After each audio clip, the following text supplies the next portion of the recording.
Hi everyone, welcome to devlog number 12.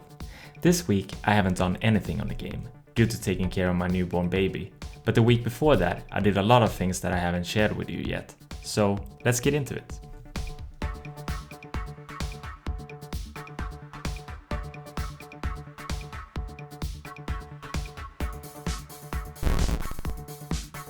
So these are the topics for today. Speaking of the development going forward, don't expect a weekly devlog from now on.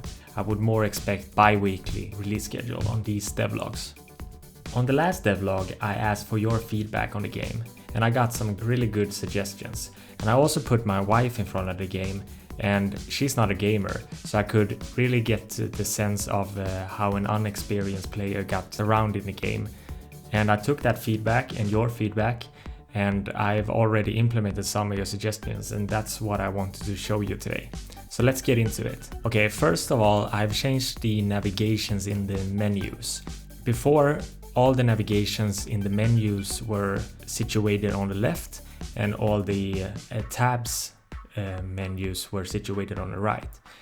It was not intuitive to understand that they were related to the menu cards. I've also made the cards smaller. Now all the actions are situated here, so if I go into direct transportation, the confirm and back buttons are here, right? But you also have the option to go back directly to the map. That also works when you go into a tab, you can go quickly out to the map. So that's the first thing. Secondly, I've implemented arrows to the location in the map where there is interests. So you can already see them here. You have 2 arrows and you have 1 arrow here. And if I click on it, it will go to the settlement where it's pointing to. And you can see in this particular settlement, I have a mission. This white arrow points me to the player location. And there's also in this settlement, there are 2 missions. That was some feedback that I had regarding being hard to navigate in the map and understanding where things were located. I think that is a nice way to solve it. Okay, so number 3. I've introduced this filter option here. First of all, it's a way to indicate quickly that you have a couple of ongoing missions. If you open the missions tab, you can see that these 3 corresponds to these 3 missions. The thing with these are that they also work as filter. In the map view, they work as a way to highlight the settlement where the mission is located. But if I go into the location I'm in and I want to find a crew member that is suitable for this mission, I can click on it, and in the crew for hire, I can see that this one was highlighted when I clicked on the filter. And that's because he's particularly good at this mission type. And this will also work in your crew menu. So you can see that this particular guy is not good at transportation. He's actually bad at it. That is a way to quickly indicate what crew I should use to a specific mission.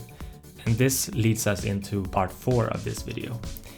I've introduced a mechanic which works similarly to the health kits and repair kits, where you can improve a certain crew member's positive and negative traits. This will increase a person's infiltration skill. So if I take, for example, this person, which doesn't have infiltration on plus or minus, if I put him in my crew and I take this infiltration power up and I buy that, and if I add this to him, you can see now that he has the infiltration skill on his positives. And this would also work the same if he had previously had the infiltration skill on the negatives. Then it will be removed from that. So this will make it fun and engaging to build up your own crew members. Because before I had the issue when, since the level will be required for certain mission types, if you had a level 1 engineer and you had a level 2 mission, it was easier to just kicking him out of your crew and then pick up a level 2. But now if you have worked up a crew and you have added power-ups to the crew, Now it's more convenient to keep that crew. So that's a mechanic that I think will make it more engaged in your crew, which is positive. Let's proceed to the next item on my list. I've changed the dialogue, so it's more mission focused. I can ask where can I find a suitable crew, so I don't need to know what crew is suitable for this mission. He will tell me. I don't need to know by heart that medics are good at this particular mission type. So that's that mechanic, which I think makes the interactions with the staff and NPCs better. To round this video off, I just want to show you the mission narration view again. So if I start this mission, you can see I've introduced a new puzzle mechanic. And before, you had 2 slots and you had to just pick crews that was suitable for this narration type. Now it's more of a puzzle, and the lines here indicates that you need to pair crew and a gear together that are also suitable. So the crew and gear could be suitable for the mission, but the crew and gear need to be suitable to each other as well. That is also something that will make the asking around for mission hints more important, because you will get a sense of how these puzzles look. That's that for this video.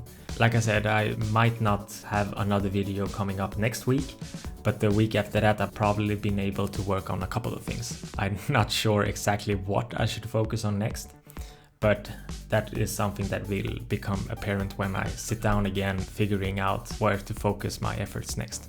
If you want to follow along on this journey and see what I'm up to next time, you can subscribe, and I will like you to follow along on this journey with me.